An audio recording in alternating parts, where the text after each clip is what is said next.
Hello, everybody. First of all, I want to thank Nestlé Nutrition Institute for the kind invitation. And our subject today is the role of healthcare providers, scale-up nutrition, and behavioral education that support parents during infant feeding. This is my disclosure. And of course, when we think in the 1,000 days that define the child's future health, this is very important period in the cycle of the life. Because the nutrition in the first 1,000 days has a critical influence on their immediate and long-term physical and cognitive development. The period of the first year of life characterize a unique moment in which parents or caregivers make essentially all dietary decisions on what and how to feed the infant. Of course, the 1,000 days have a lot of problems, and one of that is lack of food. Unfortunately, this occurs in many countries in the world, more than 200 million infants, and this is worse now during the pandemic from COVID-19.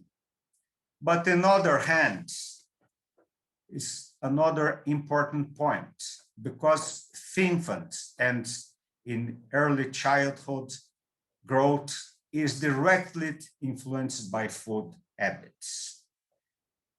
Children gain more weight during the first years of life.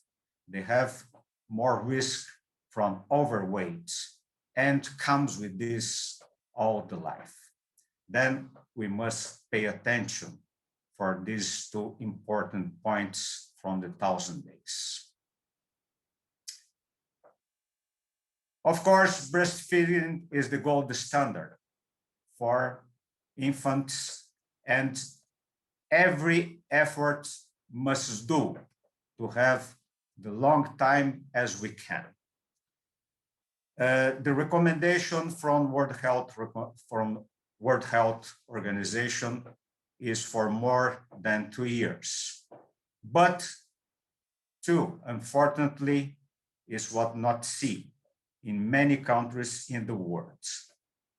Many mothers cannot give breastfeeds to their children for this recommendation, and this is a problem too. Maybe a problem for work, maybe a problem for guides, maybe a problem for the wrong introduction, the complementary food, for example. Complementary infant feeding is another issue. We have a lot of guidelines from World Health Organization, from Pan American Health Organization in Latin America, in Brazil, from Brazilian Society of Pediatrics, and the European HCPs organization. What they recommend? They recommend to adequate protein calorie needs, adequacy of minerals and micronutrients, and when start or introduce the complementary infant feeding. Well, in Latin America and Brazil, we follow the World Health Organization recommendations.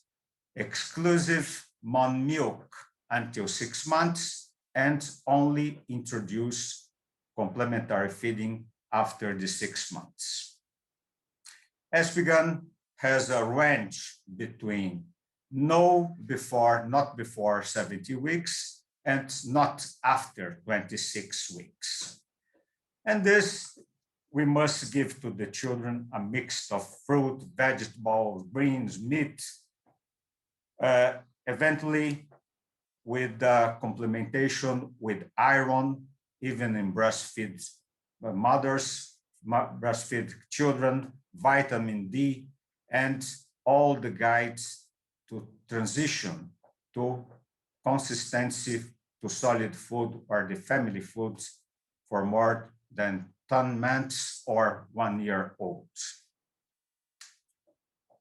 The complementary food is very important because we have a lot of micronutrients deficiencies if we not follow the guides. One of the most important is the anemia. This is a worldwide problem for millions and millions of children, but in Brazil, this is a huge problem.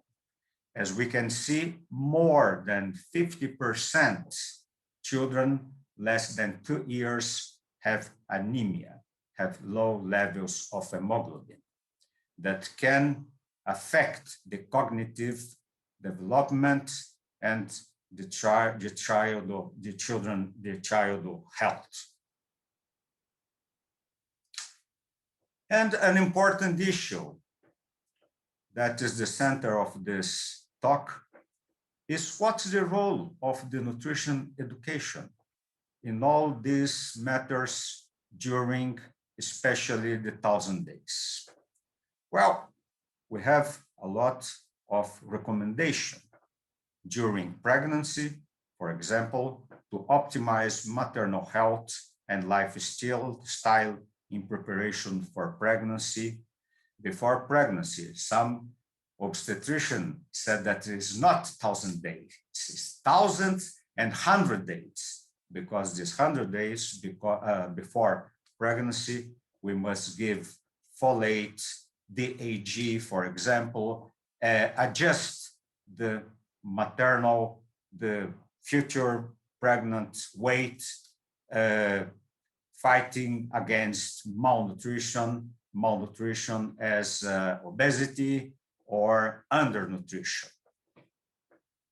It's important in this period we have, and after birth, give guides to breastfed and complementary foods, as we see before, and have good recommendations in lifestyle to provide the infant toddler opportunities for physical activity, have a good environment, have a good opportunity to have adequate sleep, have a good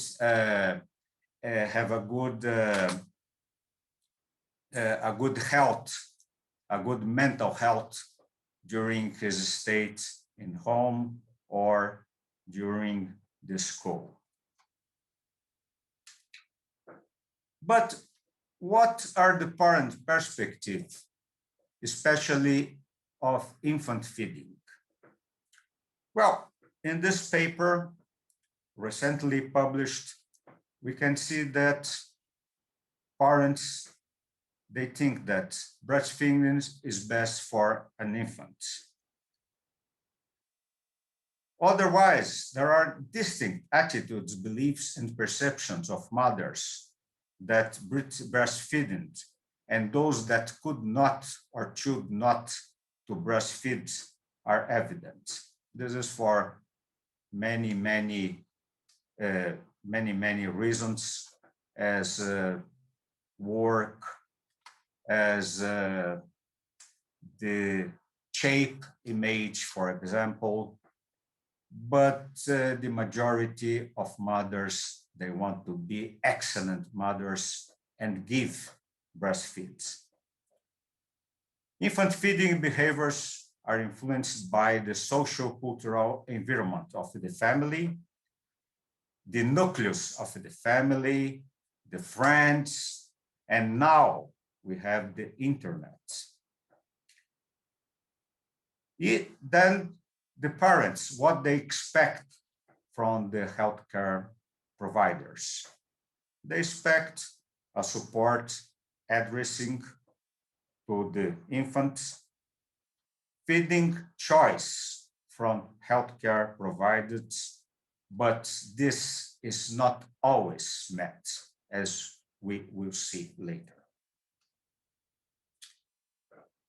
This is an example what occurs. For example, with the maternal habits and attitude in relation to breastfeeding and formula feed. This is a Brazilian papers that show some curios. In Brazil, we have a lot of mothers during the first year of the children's life, that if he cannot support breastfeeds, give whole cow's milk. This, we know, is inappropriate for many reasons. And this is very interesting because during the first life, almost 94% of the mothers give this whole cow's milks. And why this occurs? Who recommends this? It's not pediatrician, grandmother, and the family and friends, they have some influence in this, but we can see that is not the most what occurs. And it's very curious that nobody has recommended whole cow milk in the infant nutrition in the first years of life. And why occurs that? Where does the source of information for the mother or caregivers and family come from? As we see, from the family, friends, from internet, now groups of mothers by WhatsApp application, blogs related to infant feeding that are sometimes not managed by health professionals. And of course, you have the healthcare providers' recommendation guides, but this is not always what they follow. But why do mothers look for information other than the health professional, the healthcare providers? Well, one of the reasons is the maternal anxiety. There is a feeling of belonging to a group with the same concerns. Then blogs, WhatsApp groups, mothers see that if she is not an excellent mother, as Winnicott said in an occasion, she can be a good mom because the concerns are always the same for the mother group.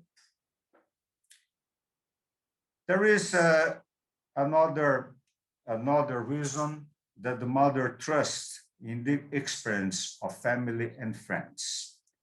This for generation to generation, what the grandmother do, what the mother do with the nutrition, she must follow for the best nutrition of her child. But otherwise, many parents consider inadequate nutritional counseling by the health professional. For this reason, reduced time of the consultation and lack of due attention to the importance of nutritional aspects, cultural and regional eating habits, that maybe the family has this conscience about this, to not understand the emotional state of the mother, her anxieties about feeding her child correctly. And this is really a problem. And the question is, how can the healthcare providers deal with these behaviors? Well, the beginning. The first of all is to do a prenatal visit. This prenatal visit can be made face-to-face or by internet, for example, from telemedicine during more or less 32-week gestation. And what are the objectives? What we want with this prenatal visit? First of all, to provide a foundation on which to build a positive family pediatric professional partnership to access pertinent aspects of the past obstetric and present prenatal history, like some genetic or chromosomal disorders.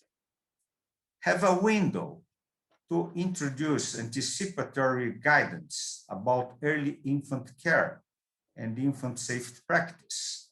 And this explains the benefits of breast milk. Identify psychosocial factors, for example, perinatal depression, anxiety, that may affect family function and family adjustment to the newborn. Then this consultation, in my point of view, is very important. This is the relation between the family, the parents. You can have a good seed to have a good relation after birth. Another important issue is the guide in motherhood.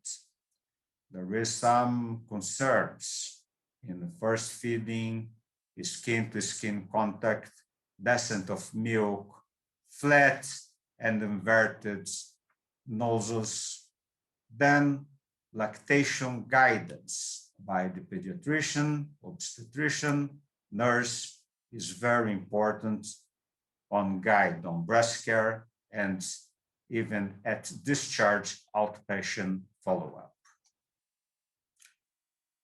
And this follow-up, we have some important key points. Of course, after birth, regular face-to-face consultation during the first year of life with healthcare providers, pediatrician, or similar, are of fundamental importance in order to provide nutritional counseling. Parents expect from healthcare providers who they consult individualized guides on infant feeding since pregnancy, lactation, complementary, and transition to family foods, even up to 2 years and even until we are with the children and adolescents. And finally, nutritional guidance by a healthcare providers is of paramount importance to monitor and ensure growth and adequate cognitive development of the infant, and to initiate, this is very important, healthy eating habits that will accompany the individual through all the cycle of the life. Well, this conference, role of healthcare providers, have a publication now that you can see in behavioral science. This is a new publication, and all what we comment you can find in this publication. And in this month, in the Nestlé Nest, that we have this issue as a special number. I want to thank Nestlé Nutrition Institute for the invitation, and thank you for your kind attention. Thank you very much.